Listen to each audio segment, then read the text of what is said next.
പ്രിയ ദൈവജനമേ, നോമ്പ് കാലം പ്രാർത്ഥനയുടെയും ഉപവാസത്തിൻ്റെയും ദാനധർമ്മങ്ങളുടെയും കാലമാണ്. സ്വയം അച്ചടക്കം പരിശീലിക്കേണ്ട സമയം കൂടിയാണിത്. മൂർച്ചയില്ലാത്ത കത്തി കൊണ്ട്, വാൾ കൊണ്ട് അറക്കാനും മുറിക്കാനും വെട്ടാനും യുദ്ധം ചെയ്ത് ജയിക്കുവാനും സാധ്യമല്ലല്ലോ. അതുപോലെ നമ്മുടെ വിശ്വാസ ജീവിതത്തിൻ്റെ മൂർച്ച കൂട്ടുന്നത് ഈ ഉപവാസമാണ്. ഉപവസിക്കാത്ത വിശ്വാസി പരാജയത്തിൻ്റെ പാതയിലാണ്. നമുക്കുന്ന എല്ലാ വിഷയങ്ങളിലും മാതൃക യേശു ക്രിസ്തുവാണല്ലോ.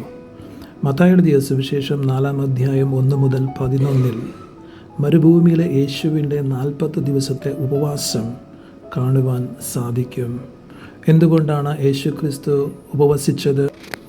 ഉപവാസം തയ്യാറെടുപ്പിൻ്റെ മാർഗമാണ്. പിതാവായ ദൈവം ഏൽപ്പിച്ച ദൗത്യത്തിലേക്ക് യേശു പ്രവേശിക്കാൻ പോകുന്ന സമയമായിരുന്നു അത്.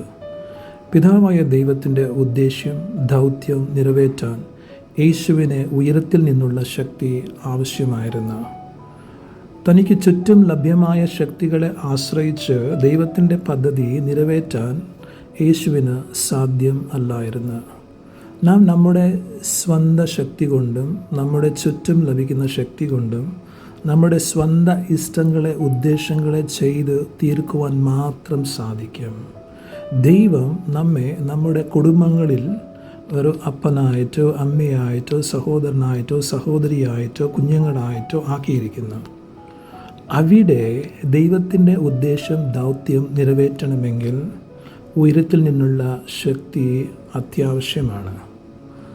ദൈവം നമ്മുടെ ജോലി സ്ഥലങ്ങളിൽ നമ്മെ ഒരു ടീച്ചറായിട്ടോ നഴ്സായിട്ടോ മാനേജറായിട്ടോ ഫാർമസിസ്റ്റായിട്ടോ എംപ്ലോയി ആയിട്ടോ ആക്കിയിരിക്കുന്നു. നാം ക്രിസ്തുവിനെ ആരാധിക്കുന്ന പള്ളിയിൽ നമ്മെ മെമ്പേഴ്സായിട്ടോ ഓഫീസ് ബെയറേഴ്സായിട്ടോ യേശു ക്രിസ്തു ആക്കിയിരിക്കുന്നു. ക്രിസ്തു ആക്കിയിരിക്കുന്ന പള്ളികളിലും ജോലി സ്ഥലങ്ങളിലും നമ്മുടെ ഇഷ്ടം ചെയ്യാതെ ദൈവത്തിൻ്റെ ഇഷ്ടം ചെയ്യുവാനും ദൈവിക പദ്ധതി നിറവേറ്റുവാനും ഉയരത്തിൽ നിന്നുള്ള ശക്തി അത്യാവശ്യമാണ്. ആ ദൈവിക ശക്തി പ്രാപിപ്പാൻ ഏറ്റവും ഉചിതമായ മാർഗമാണ് ഉപവാസം.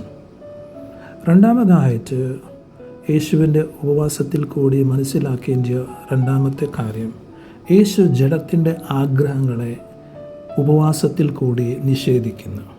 ഗലാത്യർക്ക് എഴുതിയ ലേഖനം 5-ാം അധ്യായം 17-ാം വചനത്തിൽ, ജഡാഭിലാഷം ആത്മാവിനും ആത്മാഭിലാഷം ജഡത്തിനും വിരോധമായിരിക്കുന്നു. നിങ്ങൾ ഇച്ഛിക്കുന്നത് ചെയ്യാത്തവണ്ണം അവ തമ്മിൽ പ്രതികൂലമല്ലോ എന്ന് അപ്പോസ്തലനായ പൗലോസ് അവിടെ രേഖപ്പെടുത്തുന്നു. യേശു ജഡത്തിൻ്റെ ആഗ്രഹങ്ങളെ നിഷേധിക്കുകയും ദൈവത്തെ പ്രസാദിപ്പിക്കുന്നതിനായി തൻ്റെ ശരീരം ജീവനുള്ള യാഗമായി അർപ്പിക്കുകയും ചെയ്യുന്നു. ജഡത്തിൻ്റെ ആഗ്രഹങ്ങളെ നിഷേധിക്കുന്നതിൽ കൂടി സത്യവും യഥാർത്ഥവുമായ ഒരു ആരാധനയെ ദൈവത്തിന് ക്രിസ്തു സമർപ്പിക്കുന്നു. ദൈവത്തിൻ്റെ പദ്ധതികളെ, ജഡത്തിൻ്റെ ശക്തി നശിപ്പിക്കാൻ അനുവദിക്കാതെ അവയെ ഉപവാസത്താൽ ജയിക്കുന്ന ക്രിസ്തുവിനെയാണ് നമുക്ക് കാണുവാൻ സാധിക്കുന്നത്.